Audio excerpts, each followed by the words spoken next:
రాష్ట్ర వ్యాప్తంగా ప్రతి రాష్ట్రంలో కూడా అలాగే జరుగుతుంది. మన రాష్ట్రంలో నేను ఎక్కువగా అబ్జర్వ్ చేసింది ప్రతి చోట కూడా అదే మగ జీవితం అనేది ఎంత నరకం అనేటటువంటిది ప్రతి మగాడికి తెలుస్తుంది. ఏంటి పోషించకపోతే అంటే భార్యాబిడ్డలు పోషించకపోతే అసమర్థుడే.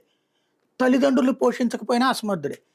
తల్లిదండ్రుల్ని పోషించట్లేదన్నటువంటిది లోకమంతా తిట్టిపోస్తది. భార్యాభర్తలను పోషించకపోయినా లోకమంతా తిట్టిపోస్తది. అదే సందర్భంలో ఇంట్లో సరిగ్గా లేకపోయినా మగాడిదే తప్పు. ప్రతిదానికి మగాడిదే తప్పు అవుతుంది. మగాడివి కాదా అనే పదం ఒకటి ఊతం కిందన మారుతుంటుంది. అట్లాగే జంతువుల్లో కూడా మగ జంతువులకి అత్యంత కష్టం. ఏంటయ్యా అంటే ఒకప్పుడు దున్నపోతు, ఎద్దు ఇట్లాంటి మగ జంతువులకి గౌరవం లభించేది. ఒకప్పుడు మగాడికి గౌరవం లభించినట్టుగా.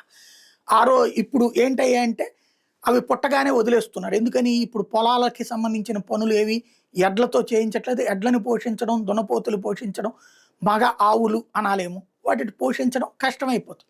వదిలిపడేస్తున్నారు. పాలిచ్చే ఆడ ఆవులకి, ఆడ గేదెలకి మాత్రమే అవకాశం.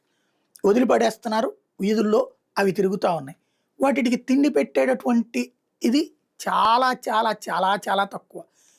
అవి పాపం రోడ్ల మీద ఉన్న చెత్త కుండీల దగ్గరికి వెళ్ళి ఆ చెత్త మనం ఏదో పడేసినటువంటి తినేస్తున్నాయి. ఆ తినేసేటప్పుడు ప్లాస్టిక్ కవరు మనం ఏం చేస్తుంటాం, ఏ ఆకులో కూరలు తొక్కలు ఇట్లాంటివి ఉంటాయి కదా, అది మనం ప్లాస్టిక్ క్యారీ బ్యాగ్లో పెట్టేసేసి పైన ముడేసేసి తీసుకెళ్ళి వేస్తున్నాం. మన ఇంటి డస్ట్బిన్లో వేస్తే ఈ డస్ట్బిన్లో తీసుకెళ్ళి పెద్ద డస్ట్బిన్లో వాళ్ళు వేసేది కూడా అట్లాగే మున్సిపాలిటీ వాళ్ళు. అవన్నీ తర్వాత ఆవుకు అందులో కనబడుతున్నది. దానికి ఆకలేస్తుంది. వేరే గడ్డి పెట్టే వాళ్ళు ఎవరూ లేరు. కాబట్టి ఏం చేస్తున్నది, దాన్ని కొరికి తింటం బిగించేస్తుంది. ఈ తినే క్రమంలో జాగ్రత్తగా ప్యాక్ ఓపెన్ చేయడం కుదరదు కదా, అది మొత్తం నమిలేస్తుంది. అట్లాగా ఇవాళ కనుక మన రాష్ట్రంలో ఉన్నటువంటి అన్ని ఆవులని సరిగ్గా టెస్ట్ చేపిస్తే రోడ్ల మీద ఉన్న ఆవుల్ని ప్రతి ఆవు కడుపులో కూడా కిలోల కొద్ది ప్లాస్టిక్ ఉంటుంది.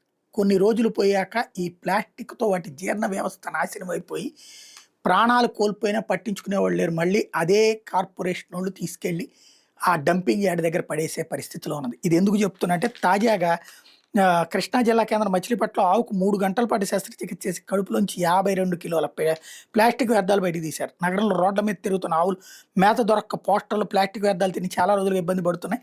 ఈ క్రమంలో కొన్ని చనిపోతున్నాయి. ఆ వస్తు చూసి పశుసంవర్ధక శాఖ అధికారి చిన్నారసింహుల పర్యవేక్షణలో వైద్యులు దీపక్ హేమంతుల బృందం శస్త్రచికిత్స చేసి ప్లాస్టిక్ను బయటకు తీసు ప్రస్తుతం ఆవు కోలుకుంటుంది. ఇట్లాంటి వాటిని గుర్తించి విడతల వారి శస్త్రచికిత్సించాలని నిర్ణయించామని పాడి రైతుల సంక్షేమ సంఘం జిల్లా అధ్యక్షుడు జన్ను వెంకట గణేష్ చెప్పారు. చాలా మంచి పని చేస్తున్నట్టు, చాలా సేవ చేస్తున్నట్టు ప్రతి ఆవుది ఇదే పరిస్థితి.